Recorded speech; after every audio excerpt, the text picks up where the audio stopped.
오늘은 로마서 8장 28절로 30절의 말씀을 통해서 부여잡는 믿음 두 번째 시간의 말씀을 나누려고 합니다. 우리는 지난주 말씀을 통해서 부여잡는 믿음의 5가지 중에 2가지, 미리 하심과 미리 정하심에 대하여 은혜를 나누며 은혜를 고백했습니다. 그런데 이 부여잡는 믿음을 잘 지키고 누리려면 우리는 흔들리지 않고 버텨내는 힘이 필요합니다. 결혼 생활에 관한 책 중에 노먼 라이트 박사가 쓴 흔들리는 당신에게라는 제목의 책이 있습니다. 그런데 이 책에서 강조하는 것은 우리말 제목 그대로 흔들리지 않는 것. 그러니까 성공적인 결혼 생활을 하기 위해서는 무엇보다도 남편과 아내가 서로 흔들리지 않는 서로에 대한 신뢰 그리고 흔들리지 않는 결혼 생활을 해야 한다라고 하는 것입니다. 근데 그것만 그렇습니까? 인생도 그렇고 믿음도 더욱더 그렇습니다. 흔들리지 않아야 제대로 설 수 있습니다.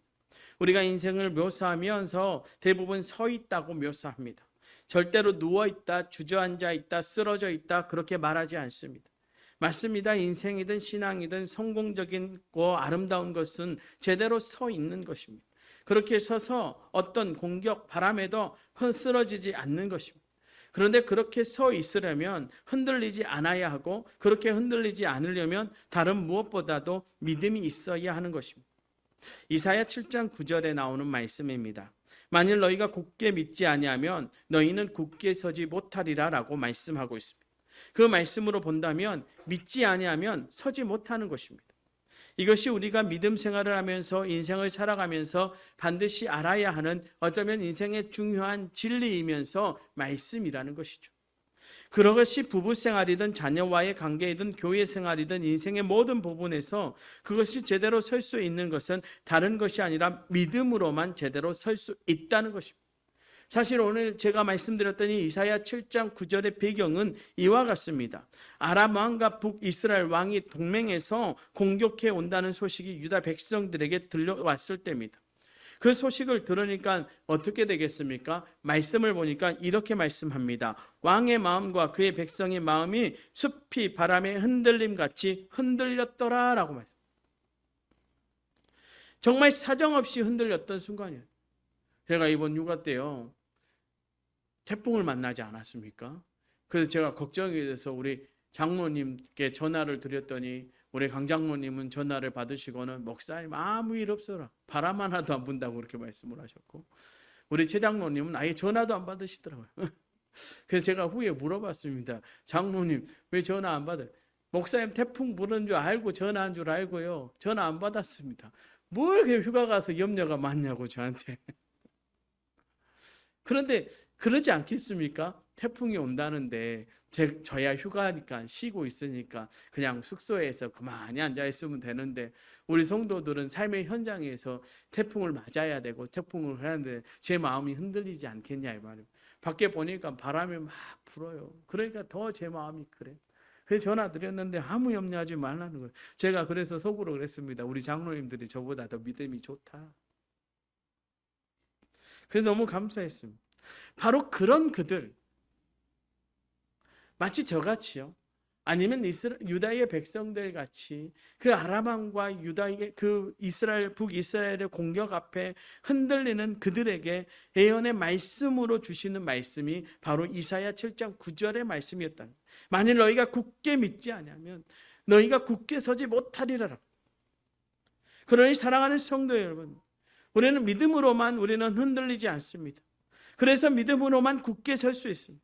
특히 우리의 삶이 흔들리고 그래서 쓰러지는 공격이 치열한 지금 이 상황 속에 살아가는 성도 여러분 믿지 아니하면 서지 못한다라는 이 말씀을 반드시 기억하고 붙들고 살아갈 수 있기를 주님의 이름으로 부탁을 드립니다. 그러므로 우리에게는 믿음이 필요합니다. 무엇보다 부여잡는 믿음이 필요하다는 것입니다. 그리고 그 부여잡는 믿음은 5손가락으로 잡듯이 우리 하나님에 대한 5가지 믿음의 고백으로 부여잡는 것입니다. 그 중에 첫 번째가 미리 아심이라고 말씀드렸습니다. 한결같고 신실하신 하나님의 그 사랑을 말씀합니다. 그리고 두 번째는 미리 정하심이라고 말씀드렸습니다. 우리 하나님의 섭리를 말씀합니다. 우리의 삶에 대한 계획이 있으신 그 신실하신 내정하심을 말씀하는 것이었습니다. 그리고 세 번째는 부르심입니다. 30절의 말씀을 봅니다. 또 미리 정하신 그들을 또한 부르시고 부르신 그들을 또한 의롭다 하시고 의롭다 하신 그들을 또한 영화롭게 하셨느니라. 사랑하는 성도 여러분, 우리가 믿음의 사람으로 살아가면서 반드시 기억해야 할 믿음의 언어는 바로 부르심, 우리 하나님의 부르심. 그렇습니다. 여기 이 자리, 이 상황, 이 관계, 이 역할, 이 모든 것이 우리 하나님의 부르심에 있습니다. 그 부르심을 기억하고 인정하고 그것을 붙들어야 우리의 삶이 흔들리지 않습니다. 그래야 우리가 제대로 온전히 설 수 있습니다. 제가 그런 말씀드렸죠. 제 꿈이 목사였다고 말씀드린 적이 있습니다. 초등학생 때였습니다. 교회에서 예배 드린 적이 있습니다. 그런데 강단에 서신 목사님의 뒤에 아우라가 이렇게 있어요. 그 아우라를 보니까 나도 모르게 내 마음 가운데 나도 목사가 되고 싶다라고 하는 마음이 들어요. 그런데 흔들리지 않는 거예요. 사실 저희 어머니는 제가 목사 되는 것을 반대하셨어요. 저희 어머니가 목사가 되고 나서야 저 목사의 목회를 위해서 기도하셨지, 그 전까지는 어떻게 하면 목사를 좀 그만두게 할까, 목회의 길을 못 가게 할까가 우리 어머니의 모든 삶에. 그래서 제가 조금 목회에 힘들어서 전화드리면 네가 선택해서 가놓고 왜 나한테 말하냐고 할 정도로 저희 어머니가 그랬어요. 모태 신앙이셨고 권사셨음에도 불구하고 그랬습니다. 어쩔 수 없는 것 같아요. 목회의 현장을 보고 그 목회의 길을 가는 아들을 보니까 힘이 힘들어 보이고 답답해 보였을 수도 있습니다. 그것이 중요한 거죠. 그래서 저는 늘 스스로 말했습니다. 나는 아무도 지지해 주지 않는 자원병으로 하나님 앞에 섰다고. 누가 물어도 저는요, 당당하게 나는 자원병이라고 말했습니다. 그런데 그것이 깨어진 때가 있었습니다. 바로 대전에서의 제 목회의 기억입니다. 1년 대전에 살면서요, 너무 힘들었어요. 저희 큰딸은요, 지금도 대전 가기 싫다고 말해요. 제가 여러 번 말씀드렸죠. 제가 목사가 아니었다고. 그래서 아내에게 늘 말처럼 습관처럼 우리 차라리 고향 가서 붕어빵 장사하자고 말해요. 그런데 어느 날 아내가 당신 목사 안 하고 살 수 있어라고 제게 말하는 거예요. 그게 하나님의 음성처럼 들렸어요. 그런데 그냥 거기서 끝나는 것이 아니라 그 말을 듣고 나서 그 새벽에 기도하는데 제게 하염없이 눈물을 흘릴 수밖에 없도록 하나님께서 저에게 말씀하셨습니다. 목사가 아니면 아무것도 할 수 없어라고 생각했던, 그래서 나는 자원병, 나는 하나님이 나를 불러서 쓴 게 아니라 나는 그냥 자원병, 내가 스스로 목사 되기를 원했어. 그래서 내가 목회의 길을 왔어. 그러니 힘듦도 내가 감당해야지 하고 생각했던 제 그 어리석은 생각을 우리 주님은 완전히 깨버리셨어요. 그 새벽에 기도하는데 너는 네가 스스로 섰다고 생각하니? 라고 말씀하시고, 너는 너 혼자 힘들다고 생각하니? 라고 말씀하시면서 이렇게 제게 말씀하시는 주님의 음성이 감동으로 다가와요. 내가 너를 불렀다. 네가 이렇게 힘들어하고 아파할 때 나는 더 아픔으로 너와 함께 걸어가고 있고, 네가 목회에 대해서 심각하게 고민하고 그만두려고 할 때 나는 너를 붙들기 위해서 너희 아내의 입술을 통해서 나는 말했다. 너는 그것이 아니면 할 수 있는 것이 아무것도 없다는 것을 깨닫게 하셨다. 그리고 그 부르심 앞에 제가 설 수밖에 없도록 주님은 분명하게 말씀하셨다. 배목사, 내가 너를 불렀다. 저는 그 부르심 앞에 섰습니다. 그 부르심 앞에 선 뒤로는 도망갈 곳이 한 군데도 없었습니다. 그래서 제가 그때 기도했습니다. 하나님, 내가 목회만 할 수 있다면, 하나님 정말 하나님 일만 제대로 배울 수 있다면, 설교를 많이 해도 사역이 너무 많아서 힘이 들고 지쳐도 괜찮습니다. 그런 교회에 보내주세요. 그런데 우리 하나님은요, 1.1핵도 틀리지 않고 들으시는, 제가 목회했던 이 8년 동안 목회했던 그 초대교회에서요, 설교를 담임 목사님만큼 했습니다.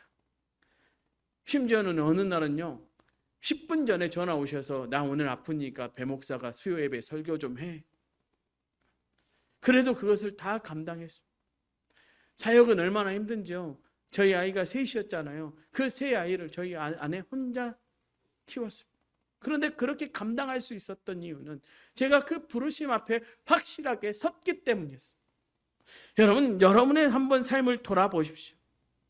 여러분, 하나님이 여러분을 부르셨는가 부르시지 않은, 여러분, 모세가 거절했던 그 부르심을 받아들이고 순종할 때에 광야는 하나님과 함께했던 자리로 바뀐 것 아닙니까? 제가 부르심으로 받아들인 이후에 제 목회는 너무나 즐겁고 행복했습니다. 제 육체는 너무 힘들고 때로는 아프고 때로는 피곤하고 지쳤을지 모르지만 제가 걸어가는 그 걸음이 너무나 행복하고 즐거웠습니다. 지금은 더 행복하죠. 저를 만나는 목사님들마다, 저를 만나는 분들마다 제게 묻습니다. 목사님은 뭐가 그렇게 행복하냐고. 아이고, 우리 도초동북교회에서 목회해 보세요. 도초동북교회 성도들하고 살아보세요. 행복할 수밖에 없습니다라고 말하지만 그 이면에는 실은 하나님의 부르심에 확실하게 붙들린 제가 있기 때문에 가능하다는 거예요. 하나님이 일하시기 때문에, 하나님의 그 부르심의 현장에서 일하시기 때문에 가능하다는 것이죠. 그런데 저와 여러분 한번 생각해 보십시다. 여러분의 삶의 자리는 어떻습니까? 여러분 어떻게 이 자리에 앉아 있습니까? 하나님의 부르심이 아니고는 도저히 저와 여러분 이 자리에 앉아 있을 수 없다라고 하는 사실을 기억하십시오. 하나님이 여러분을 불렀습니다. 때로는 여러분의 환경을 그렇게 바꾸셔서, 어떤 때는 여러분의 상황을 궁지로 몰아넣으셔서, 때로는 여러분의 육체에 아픔을 주셔서 내가 너를 내 자녀로 불렀다라고 분명하게 말씀하시고 너는 너의 부르심의 자리에 서서 나와 함께 동행해야 한다고, 그것이 너의 삶의 축복이라고 분명하게 말씀하고 계신다는 사실을 기억하십시오. 그러니 사랑하는 성도 여러분, 우리가 그 부르심 앞에 서십시다. 그리고 그 부르심 앞에서 당당하게 흔들리지 마십시다. 여러분을 하나님이 불렀다면, 그리고 그 부르심이 여러분에게 합당하게 들렸다면 여러분의 삶을 이끌어 가시는 분은 하나님이실 줄로 믿습니다. 그리고 그 하나님을 바라보며 살아가는 저와 여러분 되시기를 주님의 이름으로 축원합니다. 우리가 부르심에 합당하게 서 있다면 우리는 세상의 어떤 상황 속에서도, 환경 속에서도, 조건 속에서도 흔들리지 않는 믿음으로 살아갈 수 있으리라 믿습니다. 그러니 사랑하는 성도 여러분, 이 한 주간 하나님의 부르심 앞에 굳건히 서시기를 주님의 이름으로 축원합니다. 네 번째로, 우리를 의롭다 하셨습니다. 사랑하는 성도 여러분, 예수님께서 비유들 가운데 가장 핵심되는 비유가 무엇인지 아십니까? 바로 돌아온 탕자의 비유입니다. 그런데 그 돌아온 탕자의 비유를 통해서 예수님께서 하시는 말씀은 용서하시는 하나님 아버지입니다. 돌아온 탕자에게 집중되어져 있는 것이 아니라 그 돌아온 탕자를 용서하시고 받아들이시는 하나님 아버지께 초점이 맞춰져 있다라고 하는 것입니다. 아무리 엄청난 죄를 지어도요, 그래서 너는 하나님의 자녀라고 말할 수 없는 지경에 갔어도 하나님 아버지는 이미 용서하셨고, 그래서 돌아오기를 기다리고 계시고, 돌아오기만 하면 그 모든 것을 다 회복시켜 주신다는 것입니다. 여러분, 이것이 진짜 복음 아닙니까? 이것이 찐 복 아닙니까? 이것이 복음의 핵심입니다. 그리고 이것이 바로 우리가 부여잡아야 할 믿음인데, 이것을 의롭다 하심이라고 표현하고 계신다는 거예요. 하나님은 우리가 어떤 죄를 지었고 아무리 실패하고 망가졌어도 다 용서하시는 분이십니다. 그래서 하나님께로 돌아가기만 하면 정죄하거나 거절하지 않으시고 여전히 내 자녀라고 말씀하십니다. 의롭다 하십니다. 그리고 우리를 그렇게 받아주십니다. 바로 그 하나님을 붙들어야 합니다. 이 죄악된 세상을 살아가면서 수많은 유혹에 실족하고 넘어지는 우리는 여전히 우리 속에 있는 그 욕심을 이용해서 우리를 공격하는 마귀의 공격에 무너지고, 그 정죄에 매여서 죄책감과 열등감에 고통하는 삶을 사는 우리는 이 삶이 흔들리지 않기 위해서 반드시 의롭다 하신 이것을 붙들어야 할 줄로 믿습니다. 여러분, 탕자의 모습을 한번 볼까요? 아버지, 재산 다 주시오, 내가 받을 거 하고 세상 속에 나갔습니다. 다 탕진하고 났더니 갈 데가 없어요. 아버지에게 돌아가기에는 자존심이 상하고 아버지한테 가봐야 내가 뭘 할 수 있을까? 그 어느 집에 가서, 어디에 살아요? 돼지 움막에 살아요. 돼지 쥐엄나무, 돼지가 먹는 쥐엄나무 같이 먹으면서 살아요. 어느 날 문득 그 쥐엄나무 먹다가 생각난 게, 차라리 아버지 집에 가서 내가 맞아 죽더라도 아버지 밑에 사는 것이 내가 더 낫겠다 하고 갑니다. 인생의 실패, 좌절을 다 맞고 하죠. 이제 고향에 돌아오는 순간 그 언덕에 가만히 보니까 한 사람이 서 있어요. 둘레 먼 곳을 보면서 누가 오는가 안 오는가 쳐다. 조금씩 가까이 갔더니 누구예요? 내 아버지. 내 아버지. 그런데 아들보다 먼저 아들을 본 아버지가 어때요? 아들을 향해서 막 뛰어오고. 아들이 어때요? 아버지 앉지 마세요. 아버지 앉지 마세요. 내 몸에 돼지 냄새가 나고 내 온몸이 더러운 냄새가 나는데 아버지 내가 어찌 아버지. 그 아버지가 뭐래요? 아니다 아들아. 네가 어떤 모습 어떤 모양을 하는 게 중요한 것이 아니라 네가 내 아들인 것이 중요하다 하고 끌어안으시다. 여러분, 우리 하나님이 그런 하나님이시라. 그러니 여러분, 세상 속에서 여러분이 어떤 모습으로 살아간다 할지라도 여러분이 하나님 앞에 서기만 하면 우리 하나님은 여러분을 그 품에 안으시고 의롭다 여겨주시고 너는 내 자녀란다 라고 말씀하시면서 이 세상 가운데 죄인의 모습으로 살아가도록 우리를 내버려 두시는 것이 아니라 의인의 모습으로 살아가도록 우리를 의롭다 해주신다는 사실을 저와 여러분이 기억해야 할 줄로 믿습니다. 그리고 이 한 주간도 우리를 의롭게 하시는 주님의 그 손을 붙들고 의로운 모습으로 살아가는 저와 여러분 되시기를 주님의 이름으로 축원합니다. 마지막으로요, 영화롭게 하십니다. 사도 바울은요, 특히 로마서에서 이 영광이라는 단어를 강조합니다. 하나님을 알되 하나님을 영화롭게도 아니하며라고 말씀도 그렇고, 모든 사람이 죄를 범하였으며 하나님의 영광에 이르지 못하더니라는 말씀도 그렇고, 우리가 그와 함께 영광을 받기 위하여 고난도 함께 받아야 할 것이니라는 말씀도 그렇고, 생각하건대 현재의 고난은 장차 우리에게 나타날 영광과 비교할 수 없도다라는 말씀도 그렇고, 계속 말씀하는 것이 우리 믿음의 사람이 온전히 다다라야 하는 궁극적인 목표가 영광이라는 말씀. 이 영광은 하나님의 영광입니다. 그리고 그것은 우리 하나님이 지으신 이 모든 세상의 궁극적인 존재의 이유와 목적입니다. 시편 가운데, 이 토라의 시편 가운데 가장 유명한 시편이 시편 19편입니다. 이 C.S. 루이스라고 하는 사람을 아시죠? 그 사람은 이렇게 시편 19편을 말합니다. 세상에 존재하는 가장 위대한 서정시 중에 하나라고 말했다. 바로 그 시편. 유명한 하이든이 천지창조라고 하는 오라토리아의 가장 유명한 합창곡 가사가 된 그 시편이 바로 시편 19편. 그 19편의 첫 말씀이 이 천지창조에 들어가는데, 하늘이 하나님의 영광을 선포하고 궁창이 그의 손으로 하신 일을 나타내는도다라고. 이 너무나 장엄하고 감동적인 그 고백의 핵심은 바로 이 세상 모든 피조물이 하나님의 영광을 나타낸다는 것입니다. 그러니까 이 모든 피조물의 궁극적인 존재 이유, 그것을 지으신 분의 목적은 바로 하나님의 영광을 나타내는 것이고 하나님의 영광이 되는 것입니다.